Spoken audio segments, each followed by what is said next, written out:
akae nawe pia. Karibuni kwa ibada ya kumshukuru Mungu kwa kuhitimu kwa Elfas Kibet. Mkabidhi Bwana kazi zako, nayo mipango yako itafanikiwa. Mungu wetu mwenye neema na rehema, twakushukuru kwa zawadi ya maisha na kukutuwezesha kufika katika siku hii ya furaha. Tunakushukuru kwa kumuongoza Elfas katika kipindi chake cha mafunzo na kuelekeza hata kufikia hatua hii muhimu ya maisha yake ya kuhitimu na hata kufanikiwa. Tunakushukuru pia kwa wazazi wake, Bwana Nabii Abraham Maiyo, pamoja na ndugu na dada zake, kwa upendo, maombi na moyo wa kumtia nguvu na kujitoa kwao katika safari yake. Tunapoanza ukurasa mpya wa maisha yake, muongoze katika njia zake, udhibitishe kazi ya mikono yake, na umfanye kuwa baraka kwa familia yake, kanisa na taifa, kwa njia ya Kristo Bwana wetu. Amen. Hali tumesimama, tutasomewa zaburi iliyotengwa kwa ajili ya siku ya leo, na zaburi hii inasomwa na Private Elfas mwenyewe. Yeye atatusomea zaburi ya 121. Atakaribia hapa mbele, karibu na padri. Najua karibu utakuwa leirida, karibia tu mbele. Basi simama hapo na soma Psalms 21 verse 121. 121. I lift up my eyes to the hill. Where does my help come from? My help comes from God, the maker of heaven and earth. He will not let your foot slip. He who watches over you will not slumber. Indeed, he who watches over Israel will never slumber nor sleep. The Lord watches over you. The Lord is your shepherd at your right hand. The sun will not harm you by day, nor the moon by night. The Lord will keep you from all harm. He will watch over you, over your life. The Lord will watch over your coming and going, both now and forevermore. Utukufu na Baba na Mwana na Roho Mtakatifu, ulivyokuwa mwanzo, ulivyo sasa, hata milele ni vivyo. Amen. Tuketi chini kwa somo la kwanza. Ajogota wa utukufu anana tebenga ajame agontuguchu watone kwa isyengu Engale mako awa amachegityo agasini. Na tuombe. Baba mwenyezi na mwenye rehema, kubali kusikia maombi yetu. Nena pamoja nasi, ukitubariki na kututia moyo kwa ibada hii ya ndugu wetu Elfas, kwa jina la Mungu Baba, Mwana na Roho Mtakatifu. Amen. Tuketi chini tafadhali. Bwana Yesu asifiwe. Ilos not Kiptayat. Amen. Basi nataka kusema mambo machache.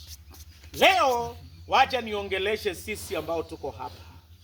Pia niongeleshe wale wakubwa ambao wanafanya kazi kule kulinda nchi ya Kenya. Kitu cha kwanza, mtu yeyote ambaye ni soja ama askari. Unajua kuko na askari bonoko na wale kamili. Iko wale wa KDF na iko maaskari ambaye ni wa kawaida, hapo wanajiita soja lakini sio soja. Soja kamili, leo tumesoma hadithi yake, anaitwa Naamani. Kitu cha kwanza, kila askari ni lazima atapitia changamoto. Every soldier will go through challenges. Challenges ya kutafuta marafiki, challenges ya kazi. Nasikia walifunzwa kupambana na hali ngumu. Sijui kama wangenipatia training hiyo kama ningeweza. Nasikia hata kwa parade wengine wanasimia.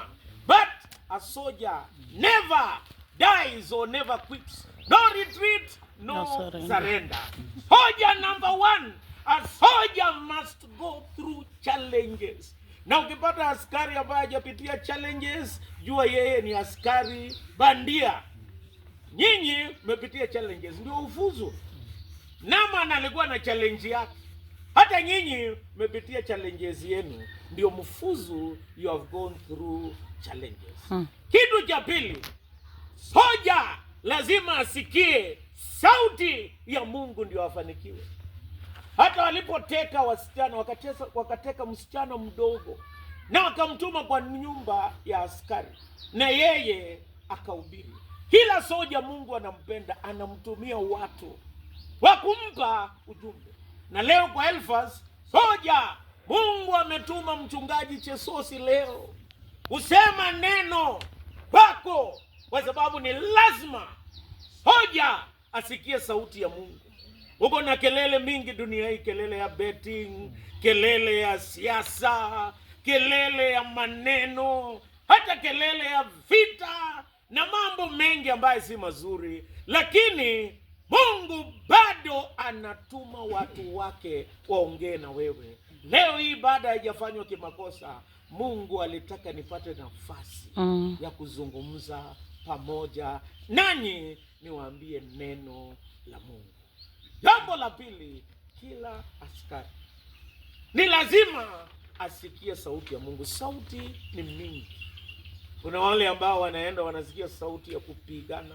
Kuna wale ambao wanasikia sauti ya kupoteza network na kuacha nyumbani. Lakini we sikia sauti ya Mungu. Sauti ya Mungu inasema Elfas, kuwa mnyenyekevu.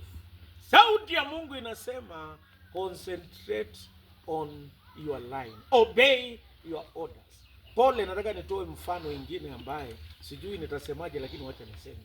Askari wa Uganda ni tofauti na Wakenya. Wa Uganda wanavanga gumboots. Nataka nikwambie, siku moja walikuwa kwa barracks, na barracks ya Uganda si kama ya Kenya. Yenye iko na nyumba ya barracks ya Uganda inakuanga ingine na nyumba ya matope imesanywa hapo.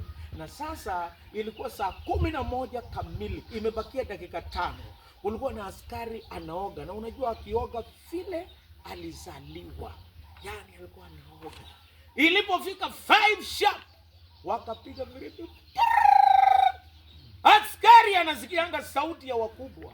Huyo jamaa akasema hata hakuna kitu kingine, alienda vile alivyo.